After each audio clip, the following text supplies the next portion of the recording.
हमारे बीच में पहुंचे हैं, उनका भी अभिनंदन और स्वागत है। और मैं स्वागत की कड़ी में निवेदन करूंगा हमारे गांव के सरपंच, फरल के सरपंच श्री साहब सिंह जी से और सीताराम राणा जी से कि वो आज के हमारे मुख्य अतिथि आदरणीय श्री पुष्कर सिंह धामी जी को सम्मान सूचित पगड़ी पहना करके उनका स्वागत करें, उनका अभिनंदन करें। और आप लोगों से निवेदन है कि जोरदार तालियों से उनका अभिनंदन और स्वागत करेंगे। भारत माता की, भारत माता की। और मैं निवेदन करूंगा इस मंडल के मंडल अध्यक्ष श्री विनोद बंसल जी से कि वो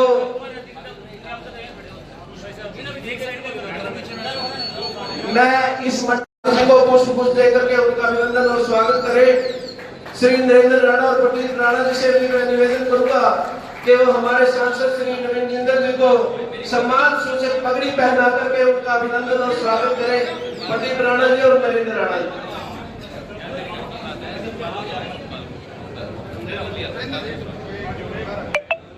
बहुत बहुत धन्यवाद। इसके बाद मैं सुरेश चौहान जी, मनोज राणा जी, काका राणा, विजेंद्र राणा, सुदेश राणा जी से भी निवेदन करूंगा कि वो भी आए। आदरणीय भाई सतपाल जांबा जी को भी पगड़ी पहना करके वो अभिनंदन और स्वागत करें।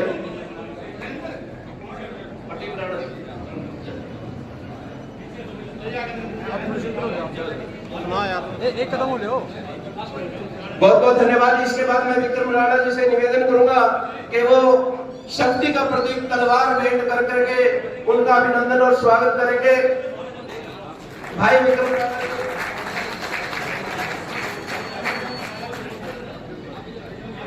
विक्रम राणा जी और हमारे गांव के बहुत ही सम्मानित साथी, वो आज के हमारे मुख्य अतिथि श्री पुष्कर सिंह धामी जी को तलवार भेंट करके उनका अभिनंदन और स्वागत करेंगे। भाई सतपाल जांबा जिंदाबाद, भाई सतपाल जांबा। बहुत बहुत धन्यवाद आप सभी का। और मैं निवेदन करूंगा इस गांव के सरपंच भाई साहब सिंह जी से कि वो आए और हमारे बीच में आज हमारे मुख्य अतिथि व नेतागण पहुंचे हैं, उनका अपना स्वागत करें, अभिनंदन करें। भाई साहब सिंह राणा जी। भारत माता की जय, गौ माता। आदरणीय माननीय सम्मान योग हमारे श्री पुष्कर सिंह धामी जी, उत्तराखंड के जो मुख्यमंत्री जी, मैं आपका पूरे फल छत्तीस यात्री की तरफ से आपका स्वागत करता हूं, धन्यवाद करता हूं। और यहाँ पर जो हमारे लोकप्रिय सांसद जी नवीन जिंदल, मैं उनका भी अपने गांव की तरफ से और पूरी ग्राम पंचायत फल की ओर से धन्यवाद करता हूँ, स्वागत करता हूँ।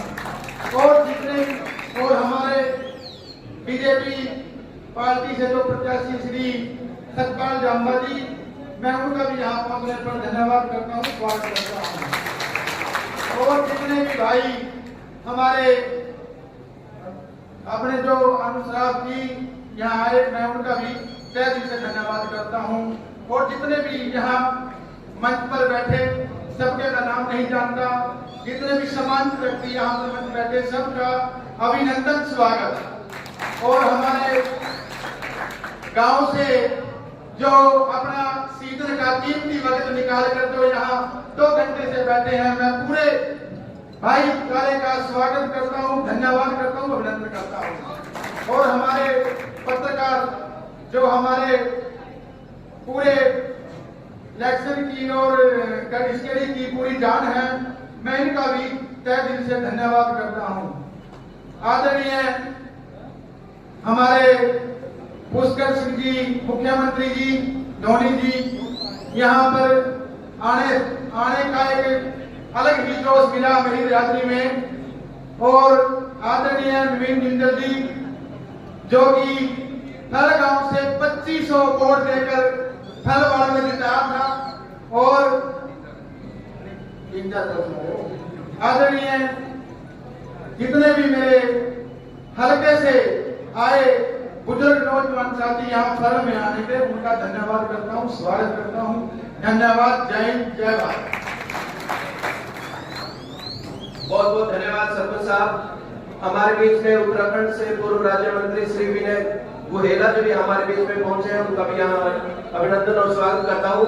हमारे बीच में हमारे जिलों में राज करने वाले हमारे सांसद आदरणीय नवीन जिंदल जी से भी मैं निवेदन करूंगा कि वो भी आए और फल गांव के लोगों से भाई सतपाल जांबा जी से वोट की अपील करें।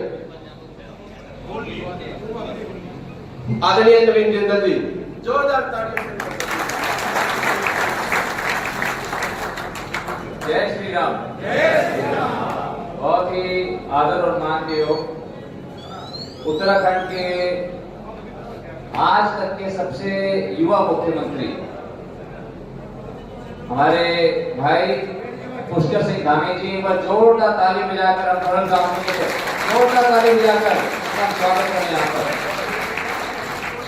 हमारे भाई सतपाल जांबा जी हमारे यहाँ से बहुत ही योग्य उम्मीदवार, बहुत ही लोकप्रिय उम्मीदवार। यहाँ पर आदरणीय श्री अरुण सराफ जी, भाई सुभाष जी हलवाना, ईश्वर सिंह जी साकरा, भाई कृष्ण शर्मा जी पीलनी, यहाँ के सरपंच साहब, मंच पर बैठे हुए सभी भारतीय जनता पार्टी के सभी वरिष्ठ नेतागण, पदाधिकारी, सबके नाम को समय तक अधिक लगेगा। परल के मेरे सभी सम्मानित बुजुर्गों, मेरे भाइयों, नौजवान साथियों, मैं तो आपका कई बार पिछले 4 महीने में कई बार आपके बीच में आ चुका। पहले आपसे वोट मांगने के लिए आया, आपने मुझे जिता करके मुझे सेवा का मौका दिया, जिससे नरेंद्र मोदी जी तीसरी बार प्रधानमंत्री बने। और उसके बाद मैं आपका धन्यवाद करने के लिए आया। और आज क्योंकि हमारे बहुत से सपने हैं, बहुत कुछ मैं करके दिखाना चाहता हूँ, उसके लिए हमें ताकत चाहिए। हम भारतीय जनता पार्टी में जितने भी हम साथी हैं, हमारी ताकत है जनता जनार्दन का आशीर्वाद, जनता जनार्दन का प्यार। वो आज हमसे आपसे मांगने के लिए हम आए हैं भाई सतपाल जांबा के लिए, क्योंकि मैं बताना चाहूंगा पुष्कर जी को कि सतपाल जी ने यहाँ पर एक मुहिम छेड़कर यहाँ पर लाखों पेड़, यहाँ हमारे 54 गांव है कुंडली हल्के के अंदर, 54 गांव के अंदर लाखों पेड़ लगाकर इन्होंने एक तरह का कीर्तिमान स्थापित किया। और फिर इन्होंने मोदी जी के बताए हुए रास्ते पे चलकर स्वच्छता अभियान के अंतर्गत इन्होंने गांव-गांव को के अंदर स्वच्छता अभियान चालू किया। और इनका गांव, जो खुद का गांव है जांबा गांव, वो हमारे हरियाणा के अंदर नंबर 1 गांव है स्वच्छता के। इसलिए मैं इनको बहुत मैं मानता हूँ, लोग बहुत मानते हैं।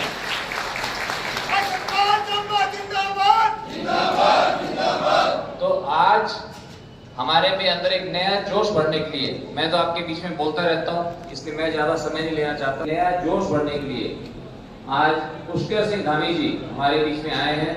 जैसे कि मैंने बताया, ये उत्तराखंड के आज तक के सबसे युवा मुख्यमंत्री हैं। ये मेरे चुनाव में भी आए थे, मेरे चुनाव में कैथल में आए थे। आकर के बहुत मुझे उससे लाभ हुआ था। आपके बहुत जानने वाले, आपके जानने वाले से उत्तराखंड में नहीं, हरियाणा में बहुत जानने वाले आपके हैं।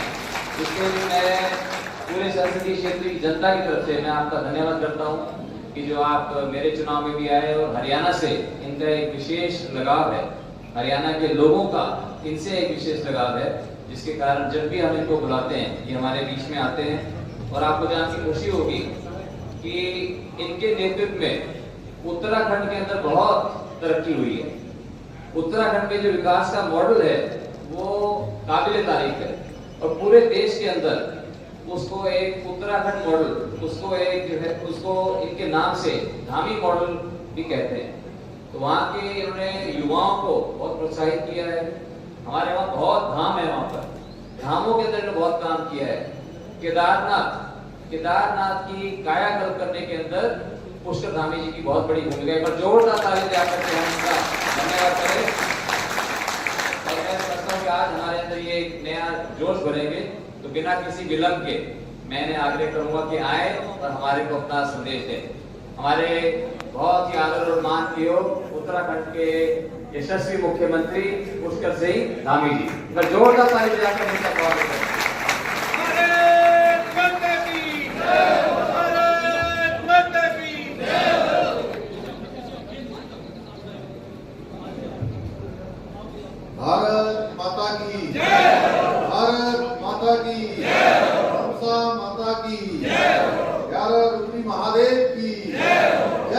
राम, जय श्री राम। महाराणा प्रताप अमर रहे। ये आवाज दिल्ली तक जानी चाहिए, प्रधानमंत्री जी तक कि आज हम लोग सब लोग यहाँ कुंडली विधानसभा में इकट्ठे हुए हैं और आप सबकी आवाज, मैं ऐसा मानता हूँ एक एक की आवाज 1000 के बराबर आएगी। चलिए, महाराणा प्रताप अमर रहे, महाराणा प्रताप अमर रहे। हरियाणा विधानसभा के इस चुनाव में आप सबके बीच में उभरी विधानसभा की इस सभा में मंच पर आसीन अभी आप सब लोगों ने इनका बहुत ही संक्षिप्त सार्वजनिक उद्बोधन सुना। आप सबके अत्यंत ही प्रिय और आप सबके अत्यंत ही प्रिय और जिनको अभी लोकसभा चुनाव में आप सब ने आशीर्वाद देकर, अपना मत देकर, अपना समर्थन देकर लोकसभा का सदस्य यहाँ से निर्वाचित किया, भारत की संसद में भेजा। ऐसे हमारे बहुत ही अनुभवी नेता जिनका एक लंबा अनुभव है और एक लंबी सोच है और आपके क्षेत्र के लिए बहुत काम करना चाहते हैं। आदरणीय नवीन जिंदल जी, यहाँ के लोकप्रिय प्रत्याशी और जिनके बारे में अभी नवीन जी ने बताया, एक बड़ा अभियान चलाकर पूरे क्षेत्र को एक नई दिशा देने का काम जो कर रहे हैं और आप सबके आशीर्वाद से जब विधानसभा के सदस्य निर्वाचित होंगे, हरियाणा में फिर से भाजपा की सरकार बनेगी तो इस पूरे क्षेत्र को आगे ले जाने का काम करेंगे। आप सबके आशीर्वाद से श्री सतपाल जानवा जी हमारे यहाँ के प्रत्याशी, मनीष पटवार जिलाध्यक्ष, सुभाष सरवरा जी पूर्व जिलाध्यक्ष, विनय रोहिला जी मेरे साथ उत्तराखंड से आए हैं, हमारे आपदा प्रबंधन के राज्य मंत्री हैं, ईश्वर सिंह जी जिला उपाध्यक्ष, विनोद बंसल जी, कृष्णा शर्मा जी, प्रदीप राणा जी, मनोज राणा जी, नरेंद्र राणा जी, प्रेम सोरी जी, हमारे सरपंच जी साहब सिंह एवं इस सभा में उपस्थित हमारे सभी बड़े बुजुर्ग, सभी उपस्थित हमारे नौजवान साथियों, मैं आप सबका देवभूमि उत्तराखंड के मुख्य सेवक के रूप में आप सबका स्वागत करता हूं, आप सबका अभिनंदन करता हूं। आपने पगड़ी पहनाकर मेरा स्वागत किया, मैं भी हृदय से आप सबका स्वागत करता हूं। मैं भगवान श्री हनुमान जी की जन्मभूमि कपिस्थली और पुण्य तीर्थ की इस दिव्य भूमि को भगवान बद्री विशाल की धरती से आकर, बाबा केदार की धरती से आकर, चारों धामों की धरती से आकर, आदि कैलाश की धरती से आकर, देवभूमि से आकर आप सबको और इस भूमि को बार बार प्रणाम करता हूं, बार बार प्रणाम करता हूं। आप सबके बीच में मैं आज, आप सब जानते हैं, चुनाव के बीच में आप सबका समर्थन मांगने के लिए आया हूं, आप सबका आशीर्वाद देने के लिए आया हूं और हमारे पार्टी के प्रत्याशी जिनको हमारे प्रधानमंत्री नरेंद्र मोदी जी की अध्यक्षता केंद्रीय संसदीय बोर्ड ने आप सबके बीच में प्रत्याशी बनाकर भेजा है, भाई सतपाल जानवा जी, उन्हीं के लिए समर्थन मांगने के लिए आप सबके बीच में उपस्थित हुआ।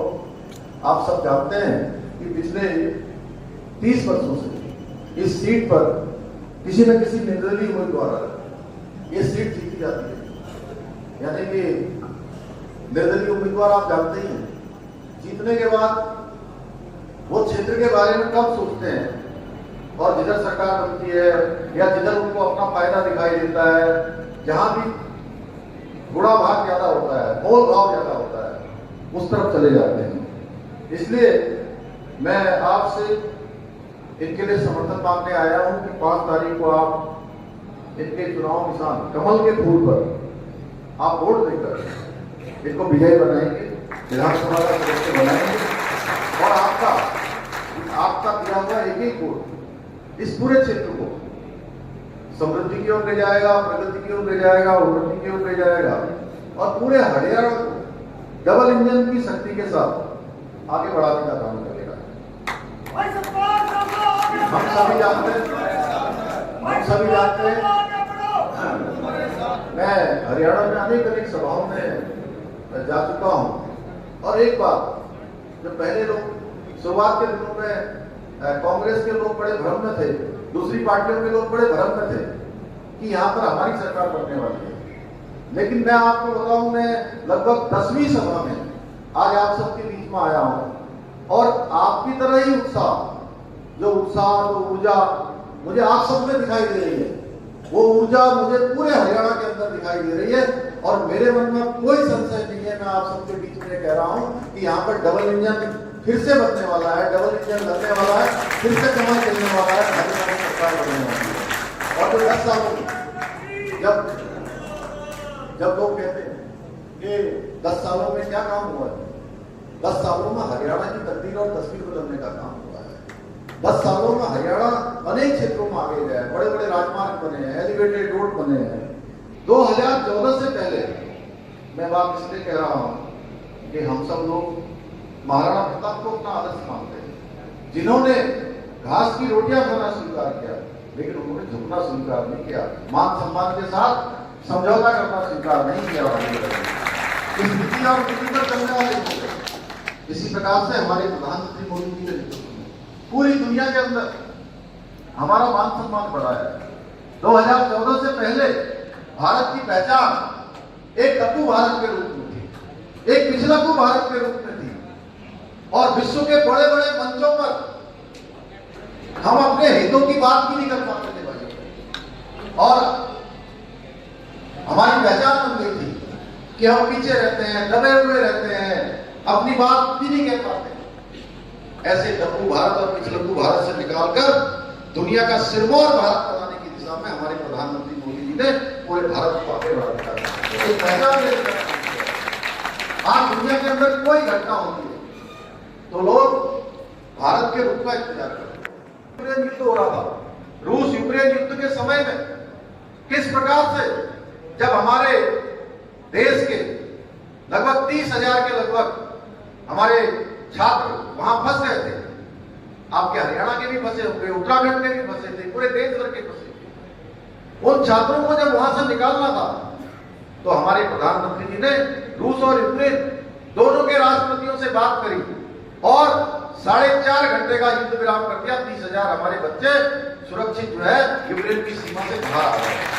और हमारे बच्चे वो भी हमारे पड़ोस में जो दिन रात हमको पूछने का काम करते हैं, उनको भी वहां से बाहर निकलने के लिए भारत का तिरंगा अपने कंधे पर लेना पड़ा। ये हमारे तिरंगे की शान आज पूरे देश के अंदर रही है।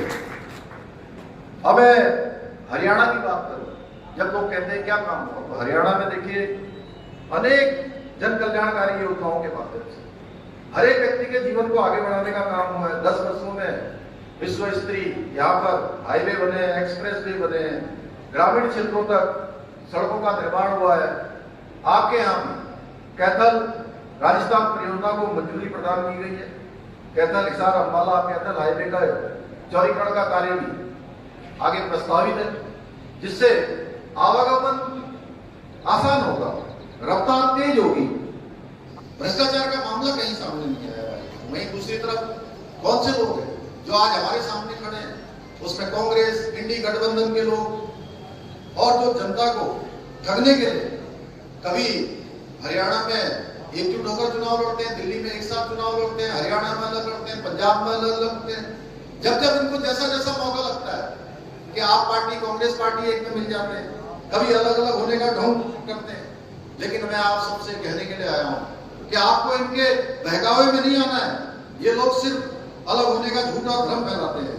असलियत में अगर ये इनको घपले करते हैं, घोटाले करते हैं, तो ये घपले और घोटालों में एक दूसरे के पक्के साझेदार हैं, पक्के पटीदार जैसे हैं भाई बहन। आप सब जानते हैं कांग्रेस के शासन में हरियाणा की स्थिति कितनी दयनीय हो गई थी। मुख्यमंत्री बनने वाले नेताओं ने विकास को केवल अपने अपने क्षेत्रों तक सीमित कर दिया, यानी कि वो पूरे प्रदेश के मुख्यमंत्री न होकर वो केवल और केवल अपनी विधानसभाओं तक के मुख्यमंत्री हुआ करते थे भाइयों बहनों। राज्य भर की जो जनता है दूसरे स्थानों की, वो अपने आप को ठगा हुआ महसूस करती है। उनके शासन में लूट का यह आलम था कि शायद ही कोई क्षेत्र बचा हो जहां लूट नहीं होती थी, जहां अपराध नहीं होते थे, जहां भ्रष्टाचार नहीं होता था। और युवाओं के बारे में तो क्योंकि मैं लंबे समय तक मैंने छात्र राजनीति में भी काम किया है, मैं लखनऊ विश्वविद्यालय में मैंने पढ़ाई के दौरान वहां भी छात्रों के बीच में किया है, उत्तराखंड के अंदर भी किया है। तो मैं एक बात जानता हूं कि आज अगर युवा नौजवान, हमारे घर के बेटे, हमारे नौनिहाल आने वाला भविष्य अगर किसी से सबसे ज्यादा प्रभावित होता है तो वह जब उसकी योग्यता और क्षमता के साथ अन्याय होता है भाइयों बहनों। यानी कि जो उनको नौकरी मिलनी चाहिए उनकी पढ़ाई के आधार पर, गरीब माता पिता के बेटे और बेटियों को मिलनी चाहिए, वो नौकरी हरियाणा में किसको मिलती थी? वो नौकरी हरियाणा में मिलती थी पर्ची और खर्ची वालों को। हरियाणा की सरकार थी इस पर्ची और खर्ची के सिस्टम को बंद करने का काम यहाँ की भाजपा की सरकार ने किया, डबल इंजन की सरकार ने। मैं आप सबसे कहने के लिए आया हूँ कि जो भ्रष्टाचार की जंगली जाने वाली कांग्रेस के काले कारनामों के दम पर जो उनके पद चिन्हों पर चलने वाली उनसे जन्मी हुई आम आदमी पार्टी, वो उसने आज भ्रष्टाचार के मामले में कांग्रेस को भी पीछे छोड़ दिया है। भ्रष्टाचार पर झाड़ू लगाएंगे ऐसा दावा करके सत्ता में आए। इन्होंने भ्रष्टाचार पर तो झाड़ू लगाए नहीं, लेकिन आम आदमी की जनता की मेहनत की कमाई पर ही इन्होंने झाड़ू फेर दिया। ये झूठ बोलने में कांग्रेस से भी आगे निकल गए हैं। कई योजनाओं का इन्होंने दिल्ली में प्रचार किया है, लेकिन काम कुछ नहीं किया। यमुना नदी साफ करेंगे, मोहल्ला क्लिनिक खोलेंगे, दिल्ली में प्रदूषण को कम करने के लिए, झीलों का शहर बनाने के लिए बड़ी बड़ी बातें की। और इन सारी योजनाओं झूठ और भ्रम का मायाजाल बनकर रह गई। केजरीवाल ने दिल्ली की झीलों को शहर बनाने का वादा किया था और पूरी दिल्ली को ही पानी में डुबो दिया भाइयों बहनों। किस तरह से यमुना जी को पूरी तरह से प्रदूषित कर दिया है भाइयों बहनों। सत्ता हासिल करने के लिए ये किसी हद तक जा सकते हैं चुनावी फंड के लिए। ये और तो देशद्रोहियों से साठगांठ करते हैं, उनसे चंदा लेने में भी पीछे नहीं रहते। ये प्रश्न केवल मेरा नहीं है कि मैं बोल रहा हूं, ये प्रश्न इनका सरकार जी का नहीं है, मंच पर बैठे हुए लोगों का नहीं, ये प्रश्न हम सबका है। इसका उत्तर हमको जरूर ढूंढना चाहिए कि हम किन पार्टियों का हमें समर्थन करना चाहिए, किसको आगे बढ़ाना चाहिए। भाइयों बहनों, ऐसे लोगों से हमें सावधान रहना चाहिए। इनके असली चेहरे क्या हैं उनको पहचानना चाहिए। भाइयों बहनों, आपको ये सुनिश्चित करना होगा कि तुष्टीकरण और भ्रष्टाचार की राजनीति वाले जो दल हैं, जो केवल वोट बैंक के लिए काम करते हैं, उनको सत्ता से दूर रखना चाहिए। इन दलों ने अपने स्वार्थ पूर्ति के लिए प्रदेश का जो विकास है वो हमेशा अवरुद्ध किया है और भाजपा ने हमेशा प्रदेश को सर्वोच्च रखा है, विकास को प्राथमिकता दी है। विकास, जनता के कल्याण को उन्होंने सर्वोच्च प्राथमिकता दी है। और इसी के लिए हरियाणा के आगे के विकास के, हरियाणा को आगे बढ़ाने के लिए एक रोड मैप तैयार किया है, जिससे कि हरियाणा जिस तेज गति से आगे बढ़ रहा है और तेजी से आगे बढ़े। हमारी सरकार, नई सरकार, हर बेटी को लाडो लक्ष्मी योजना के तहत प्रतिमाह 2100 रुपए की आर्थिक सहायता प्रदान करेगी। यह संकल्प हमारे घोषणा पत्र में किया गया है, जिससे हमारी महिलाओं की सुरक्षा भी होगी, सशक्तिकरण भी होगा। 10 नए अत्याधुनिक शहर बनाए जाएंगे, जिनसे 5 लाख तक का रोजगार जो है सृजन होगा। आयुष्मान योजना, जिसमें प्रधानमंत्री मोदी जी ने पूरे देश के लिए लागू की, जिसमें अभी तक 5 लाख रुपए 1 साल के मिलते हैं। अब हरियाणा की नई नायब सिंह सैनी जी के नेतृत्व में बनने वाली सरकार इसको 5 लाख रुपए से 10 लाख रुपए करेगी। 3 लाख रुपए तक का ब्याज मुक्ति कृषि ऋण उपलब्ध कराने का भी संकल्प लिया है। और 24 जो फसलें हैं जिनका एमएसपी पर जो खरीद है वो जारी रखने का भी संकल्प लिया गया है, जिससे हमारे किसान भाइयों का उनके हित सुरक्षित रहेंगे। हमारी सरकार, नई सरकार पारदर्शी तरीके से, वो पर्ची खर्ची का सिस्टम तो हमेशा के लिए चला ही गया है। अब 2 लाख लोगों को योग्यता और क्षमता के आधार पर गरीब माता पिता के बेटे बेटियों को नौकरी देने का काम भी हमारे संकल्प पत्र में संकल्प लिया गया है। अग्निवीर योजना के बारे में, इसके बारे में तमाम प्रकार की भ्रांतियां विपक्ष ने पूरे लोकसभा में और अभी विधानसभा में इस बात को उठाते हैं, लेकिन हमारे प्रधानमंत्री जी ने हमारे गृह मंत्री जी ने, रक्षा मंत्री जी ने और आपके मुख्यमंत्री नायब सिंह सैनी जी ने हमारे सामने संकल्प रख दिया, बार बार बातें कह दी है कि अग्निवीर में जो भी अपनी सेवा देकर आएंगे उन सबको सशस्त्र सीमा सुरक्षा बलों में, बीएसएफ में, आईटीबीपी में, एसएसबी में, सीआरपीएफ में और हरियाणा राज्य की विभिन्न सेवाओं में पक्की नौकरी दी जाएगी। एक को भी जो है खाली नहीं करनी चाहिए।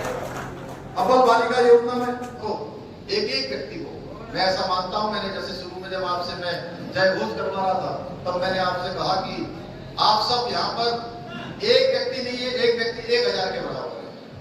तो आपने देवभूमि से मैं भी आ गया हूं, जहां जब मुझे लोग कहते हैं कि कितने देव स्थान है, कितने देव स्थान है, मैं कहता हूं कि जिधर आपकी नजर जाएगी, हर पहाड़ पर, हर स्थान पर, हर जंगल में, वनों से आच्छादित, नदियों से आच्छादित, देवों से आच्छादित, पर्वतों से आच्छादित, जहां भी नजर जाएगी वहां देवता ही देवता दिखाई देते हैं। उन देवताओं के बीच में से आपका आशीर्वाद लेने के लिए मैं आया हूँ। मुझे पूरा भरोसा है कि आप लोग जो है इतनी गर्मी में आए, ऐसे तपस हो रही है, उमस हो रही है, उसमें आप बड़ी संख्या में आए। तो मैं आपसे जरूर निवेदन करूंगा कि आप लोग 5 तारीख को अपने वोट के साथ साथ अपने आसपास नातेदार, रिश्तेदार, जानने वाले, पहचानने वाले, क्योंकि आपका एक वोट की वो कीमत है जिससे आपके क्षेत्र का विकास होना है। 5 साल के लिए आपका प्रतिनिधि चुना जा रहा है और भारतीय जनता पार्टी आप जानते हैं आज पूरे विश्व की सबसे बड़ी पार्टी है। हमारी कार्यशैली है, हमारी पार्टी की एक कार्य संस्कृति है कि हम जो कहते हैं वो करते हैं और हमारे लिए अपना हित सबसे अंत में होता है। पहला हित हम राष्ट्र प्रथम मानकर काम करते हैं, उसी राष्ट्र प्रथम मानकर आपके बीच में सतपाल लांबा जी को प्रत्याशी बनाया गया और निश्चित रूप से आपके सीटों पर खरा उतरेंगे। आप सबका आशीर्वाद इनको मिले, इतना ही आप सबसे निवेदन करते हुए मैं अपनी बात समाप्त करता हूँ। बहुत बहुत धन्यवाद।